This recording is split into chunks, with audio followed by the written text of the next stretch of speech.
Hello, I'm Jay Davis, and welcome to the Jay Davis Show. I'm super excited to have our guest today. His name is Steve Brown. He's the CEO of Nelson. And for the last couple of years, he's been leading a transformation of a business that has an incredible history and helping them transition into the digital age. So super excited to talk with you today, Steve. Thanks for coming on the show. My pleasure, Jay. Great to be here. Do you want to give the listeners a quick background, kind of quick bio on yourself? Sure. My name's Steve Brown. As you said, I'm the CEO here at Nelson. I started off, it's been an eclectic journey of leadership. I started off nearly 40 years ago in the automotive business. I ran a global automotive business, lived on 3 continents around the world in 4 or 5 different countries. And then about 16 years ago, I took over one of Canada and the world's largest deliverers of media.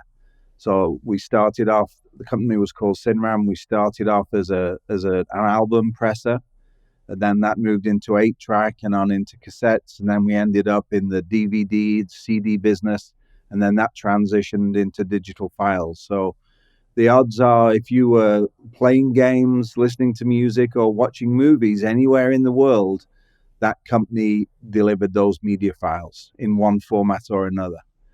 So I did that successfully for 8 to 9 years, which was a tremendously exciting time running a global business in 30 countries with around 40,000 employees. We ended up selling that business, much to the shareholders' excitement and positive returns. And then I was approached 7 years ago by Nelson, Canada's largest and oldest educational publishing company, to come in and lead the transformation here at Nelson, having known nothing about the educational marketplace, never been involved in education apart from obviously being educated. But what I did know was about self-disruption, about the digital transformation. So it took them a while to convince me to do it, but I eventually came on, and I've enjoyed the last 7 years greatly leading this self-disruption and transformation. It's amazing. Did you move to Canada for the role? No, I actually moved from the States. I'd been living in the States for about 18 years. When I joined Cinram was a Canadian public company on the Toronto Stock Exchange. So I moved up for that, and unbeknownst to me, sort of ingratiated myself with the shareholders, and because they made a bunch of money, and one of the shareholders was Common, had a large investment in Nelson. So they were really looking for strategic leadership because they had all the industry knowledge in, the hundreds and hundreds of employees that we had of the educational community, because we'd been, the largest supplier to that market for well over a century. So they wanted somebody to come in to lead the disruption. And I think I can say I've done that pretty successfully. Yeah. So it's been an enjoyable journey. That's incredible. One of the things I was excited to talk to you about, and this is something I think a lot of times in the world of business, especially entrepreneurship, so much time is kind of spent on those early kind of startup days of like, how do you come up with an idea? And then I talk about this with a lot of friends who either own businesses or running businesses or executives now. And there's so much more, there's so much. And one of the things I really want to ask you about is, how would you approach, and now that you've done this many times, how do you approach bringing on someone to lead the company that is not the founder or is new leadership and is going to transform things and change things?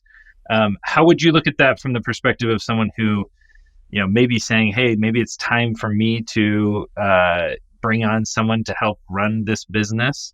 And then also, how would you approach that from the leader perspective of, as you go into these businesses, how do you start thinking about kind of building your legacy and where you want to take the business? It's a great question. When you're talking about bringing people in who aren't founders, you've got to try and understand, one, what the problem or the opportunity is, and often those are the same thing.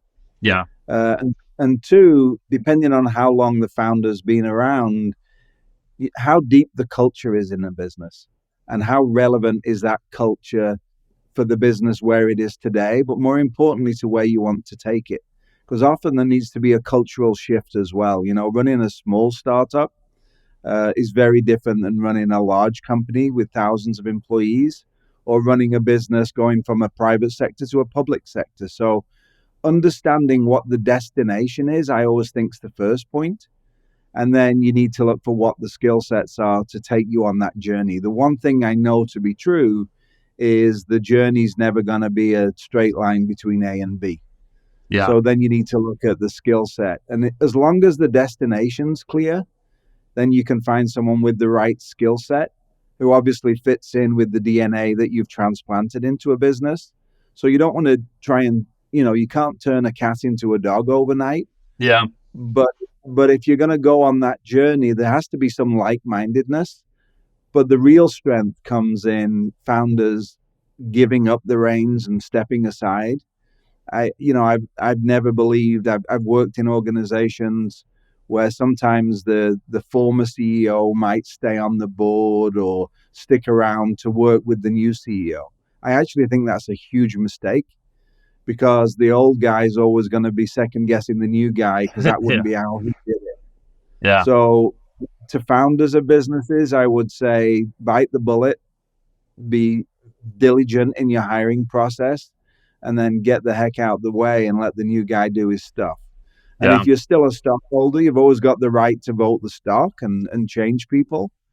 So on that side, I would say that's how to do it. On the changing a business and how to do that, you've got to be 100% sure of what you want to do. So you can be sure where you're going, and the variable is going to be the route that you take to get there, because there's always bumps in the road. There are always barriers to entry. And a lot of those barriers to entry are often the legacy staff, where, they are doing things because that's the way it's always been done. But when you're going through transformation, the way it's been done historically has little to do with what you're trying to change a company's DNA to become. Yeah. So sometimes you have to change the staff and you have to do things, but you have to embrace discomfort, because it will be uncomfortable. And if you can embrace discomfort, then the bad days aren't that bad. It's just part of the journey, and you can be focused on the destination. So you got to be pretty dogged in knowing where you're going. Yeah. That's great advice. I love that. I love embracing discomfort. I think that's one of the hardest things, and letting go of some of those sacred cows and stuff, things you've just always done forever, and no one really can even remember how you started doing a certain initiative or task, and you got to start kind of thinking through why are we doing what we're doing, and like you said, where are we Right. headed. What has most surprised you, or what is a maybe unconventional lesson you've learned uh, as you've worked with businesses that you're trying to? I mean, Nelson is 110 years old. Is that what you said? That's 100, right. 110 years old. I mean, amazing, very long history, very long culture, a lot, a lot of. I mean, it's a big ship. What are some of Right. those surprising lessons you've learned along the way? Well, I'll tell you a story that sort of set the tone. I think it was probably my third day at the business back in 2016. I called a town hall with all of our employees, either face to face or online, and I told everybody that at that point we were 103, and there was an atmosphere in the company that we were the biggest and the oldest, the most established. Anybody who'd been educated at all in Canada and in many countries around the world had been educated on Nelson materials. And I told them that just the fact we were 103 years old didn't give us a rite of passage. A lot of people and a lot of companies die at 100 years old. So I said, if I was you, I don't know where you are in your lives individually and financially, but I wouldn't take on any more debt, because I'm going to shake this thing up. I am going to earn us our rite of passage to the next century, and not draw on the fact that we've been around 100 years, because that doesn't give us a rite of passage. We have to earn our place in a marketplace globally every single day. And Those of you who are looking at me right now saying this guy knows nothing about education, he's just coming into the marketplace and he's going to tell us that he's going to self-disrupt ourselves and self-disrupt the market. A lot of people thought I was, if you'll excuse the expression, bat crazy. And I said, if that's how you feel and you don't think you can get on board, you should leave today. And if you're not going to leave today, you should actually start planning to leave to make that transition, because I don't want your respect, but I do ask that you allow me to earn your respect. So don't be disrespectful. You may not appreciate the changes I'm going to make and the plans that I'm telling you I'm going to do, but allow me to earn that respect. And those of you who get on board with me, we'll have a great journey together. I promise you it will be exciting. There'll be good days and bad days. But those of you who just think that the market isn't broken and it doesn't need to change, I can give you 50 other examples of companies who had legacy businesses who were disrupted from outside. And I'm saying it would be much better to maintain our position and disrupt from within with a reputation, with huge market share, and with great legacy, and go through reinvention. I said, you see us as a historical, educational textbook company. And that's really, to me, when you core value that right the way down to its essence, it means we're a content business. We never owned a paper mill, so why are you so caught up in the fact that the delivery mechanism has to be paper when it could be digital? So Yeah. we're still a content company. We just changed the delivery mechanism. So that got a lot of people scratching their heads and thinking, but we've been able to do it. So Too bad you weren't at Blockbuster back in the day. I think that's I a good. actually, I could actually tell you a story about that.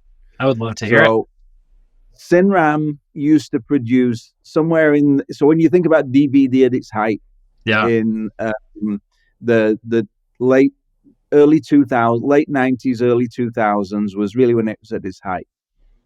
And at the time, Blockbuster as a delivery channel for the movie studios, Sinram used to make VHS tapes. Yeah. We used to make billions of them in every country around the world.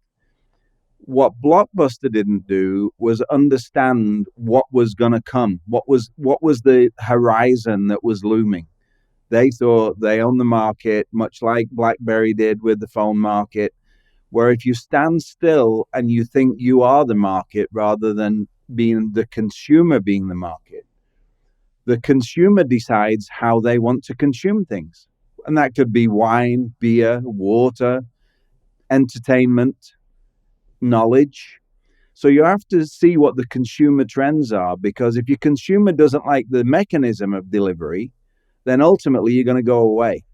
Yeah. And that's what Reed Hastings did so well at Netflix. He started off as a DVD by mail company, but what he was doing at that point was he was getting that umbilical link to the consumer, and then he could switch it to online when infrastructure came with an OTT delivery mechanism, that we do today and that everybody's so used to. But that comes down again to leadership.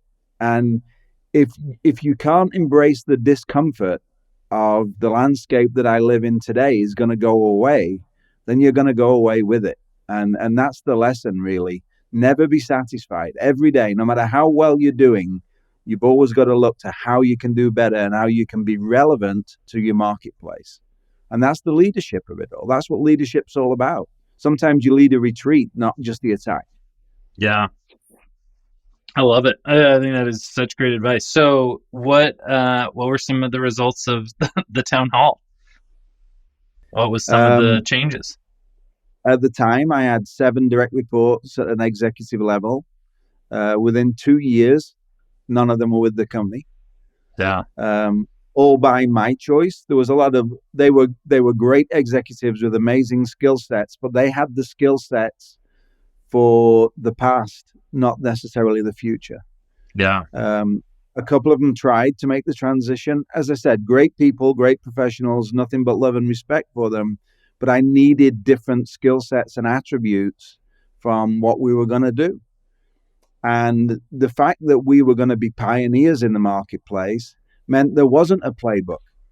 Yeah. So we had to imagineer a future that didn't exist, and then have the belief in the strategy to create the landscape that we were going to fit into, not fit into the landscape that was already there. So there was the one thing that I did get absolutely wrong was I thought I could get to where we've got to now in 7 years in four. But education moves slowly, right? Yeah. It's it's a Socratic market. It's been around for 600, 800,000 years. Yeah. So having the self belief, or depending on how you look at it, the arrogance to think you can change a Socratic marketplace in 3 to 4 years was probably a bit bold, but we're pretty much there in seven. So it wasn't exactly failure. Yeah. Well, if you would have said it at 7, it probably would have taken 10. So Well, that's usually how one it of my goes. one of we have a tech office out in Los Angeles, and I took my executive team, which is now four rather than the seven, much more multidisciplinary. We went out to Los Angeles to sit down with our tech team, take them out for our holiday dinner, rather than bring them all into Toronto. And we were having dinner and having a couple of drinks, and I was lamenting about my inability to hit my own timelines and failing, when one of our absolutely smartest tech guys said, "But Steve, we had a global pandemic in the middle of that, which really closed down our marketplace for about 2 to 2.5 years. So arguably, you're only 6 months off." Yeah. That made me feel a lot better, but I was also on my second martini. That could have played a part in it. That might have helped. No, Yeah. I think that's I've been reading the Elon Musk Yeah. biography, and like a lot of people in the business world, uh, and I think that's one of the lessons I've taken is sometimes setting those very aggressive goals. How many times in the book different employees said, none of us believed him. We thought he was crazy, but we ended up Yep. doing almost exactly. A couple times we were, he said 5 weeks, we did it in 5.5. He said, 6 months, we did it in 7. But we all originally were like, we can't do it in 6 months. It'll take 4 years. And he's like, nope, you got 6 months. You got to figure it Right. out. And it's amazing how, as a leader, you do have to know when you need to push people and drive them to an audacious goal. So Yeah. And when people see the unachievable being achieved, yeah, next time you come up with a crazy idea, or you set a crazy timeline, or you talk about delivering an attribute within a product that's never been done. Um, I always use the example that, if Steve Jobs would have listened to the cell phone market about the functionality that was needed in the iPhone, they would have ended up with a phone that already existed. yeah, But for him to roll out a product to create that marketplace and create that environment for changing totally a marketplace, you have to have self belief, and you've got to move and you've got to push people. But when you've done it once and you've done it twice, people actually do start to believe, and then you see the creativity growing within your organization, and yeah. that's the most rewarding thing as a leader to see. It's incredible. I love that. I'm busy over here writing down quotes, so I'm going to be quoting Steve a lot in the next couple of weeks. What have you learned about? And I'm sure you've learned so many things over your career, but I think one of the things that I've learned running Pillow Cube and building Pillow Cube um, is how often you go to the kind of cliche things. You start really thinking about, in the early days of a startup, it's kind of like, oh, who can help, and you're uh, pretty willy nilly about like, oh, that person, this person. Um, but as time goes on, you start saying, okay, let's create a process of hiring. People are our biggest asset. Let's act like it. So, what have you learned, and what can you teach us about how to hire fantastic people? And maybe even some examples where you maybe broke your process and suffered because of it, or you followed the process and it worked. Uh, the overriding one with me is go with your gut. Okay. Uh, I once hired a CFO for a large business I was running, and I decided to involve my whole executive team in the process. And it got to we asked him, we gave him some financial stuff to look at, and asked him to solve a hypothetical problem, present it to my executive team, of which he was going to be part of. And he resoundingly got everybody's support. I think it was 5 or 6 people. And everyone said, yep, this is the guy. His name was Bill. And the day that I was making the decision, when Bill had left the room and I spoke to my team and everybody said, yeah, I think he's just what we need, I had a feeling in my gut that it was the wrong guy. Second most senior officer in the company after me, the chief financial officer. And I had in my gut that it wasn't the right fit. And because I'd for the first time broadened up the whole process to the whole team and let consensus rule the day, I went with my team. He lasted 6 months. Yeah. Another time, a guy who's on my team again now, who's actually worked for me in 3 different companies in 3 different industries. I heard a story from his father that when he went up to McGill University in Montreal, in Ontario, you can drink at 19, as opposed to the States where it's 21. Yep. In Quebec, you can drink at 18. So he went up for his interview at McGill University, and his parents went with him because they'd got to know a dean at McGill, which is like the Harvard of Canada. Yep. And they had a sit-down dinner, and this guy was with his parents for dinner. And about 9 o'clock, the dinner was drawing to an end, and his mother and father and this dean was chatting, and they were staying overnight in Montreal, and then they were driving back actually to Detroit. And Ben said, I really enjoyed it. It's been great spending a few hours with you. Would you mind if I ducked out now? I'd like to go and visit some friends who are in Montreal, of which there were none. So, but he decided at 18 he could go out, and Montreal's a fun town, and he went out, got back at the hotel 4 o'clock in the morning, drunk as a lord, but had a great time. Woke up the next morning, and his parents said, what did you do? And his dad's telling me this story. And he went out, couple of bars, to a nightclub, had a great time, broke no laws, came back. And it stuck. And I said to his father, when Ben graduates, have him give me a call. Because if you've got a kid who's got the gumption to go out on his own in a city that he doesn't know, that's predominantly French speaking, and do that to grasp life and the opportunity, I want to meet him. Yeah. He graduated from McGill. He drove back home to Detroit. Before he actually went home, he stopped at, I can't remember the name of the store, and bought himself a cheap suit, but the trousers were too long, so he stapled the bottoms up. And he called me and said, the traffic was really bad. I'm not going to be there till 6. It was a Friday night. I said, I'm still going to be in my office. He came to my office. I talked to him about the fundamentals of leadership and what I needed him to do. And I hired him that night and moved him to China. And he's worked for me for the last 23 years. It's incredible. Because of the story his dad told me about his personality. Yeah. Now, he's a great person. He's a smart guy. He was well educated, but it was his personality of inquisitiveness and adventure that made me think this kid's going to have it. And I've mentored him for 23 years, and he's an astounding global executive now. Yeah. It's amazing. So they're both a little unorthodox, but go with your gut. And if you see something, you can get the most educated people in the world who have no ability to problem solve, to think creatively, to do the things that you're going to need them to do. But if you meet somebody and you see that spark, mentor them and turn them into great leaders. It's incredible. I love it.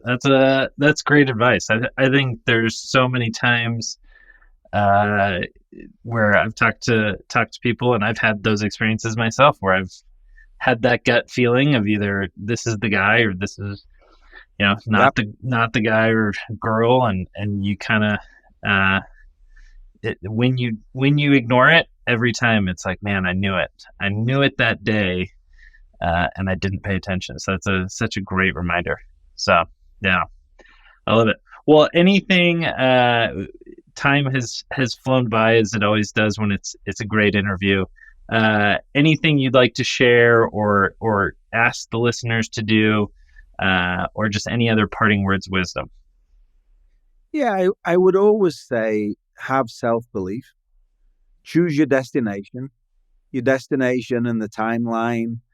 Uh, maybe further out, as I said, in my experience. But if you choose the destination and you have belief you're going to get there, I tell my team all the time, you can, with enough belief, dedication, and focus, create your own reality. And as long as you believe that you can create something that's never been created before, whether that's a service or a product or whatever it may be, you can change the world. And goodness only knows if a numbskull like me can do it. I'm sure many of your bright listeners can do a lot better than I've done. So that's all No, I'd say. it's such great advice. I think that's the one of the biggest challenges for people, where they get in their own ways. They think that the people accomplishing these big goals and launching companies have some special characteristic or knowledge that they just don't have, and it's like it's really Right. just a belief that they can do it. Yeah, Um, absolutely. there's really no difference, as I've met so many executives as we've built our company. Every single time they're really smart, they're curious, and they have unique characteristics, but they're still Well, people. I mean, the smartest ones I've ever met, still human beings. it's, surround yourself with smart people. I always say that all the time. I Yeah. surround myself with smarter people than me in every walk of my professional career and my personal life. That being said, when you're me, that's not that difficult. But if you if you do that and they buy into your vision and your belief, and you have empathy for their individual day, week, month, or year, that you're there to support them beyond the journey that they're on with you, they'll run through a wall for you. And if they believe and you create your own reality, you can change the world. Love it. Great parting words of wisdom. Thank you again for coming on and teaching us and letting us learn from your experience. It really was a pleasure. It's been my pleasure, Jay. Thanks for taking the time. Thank you.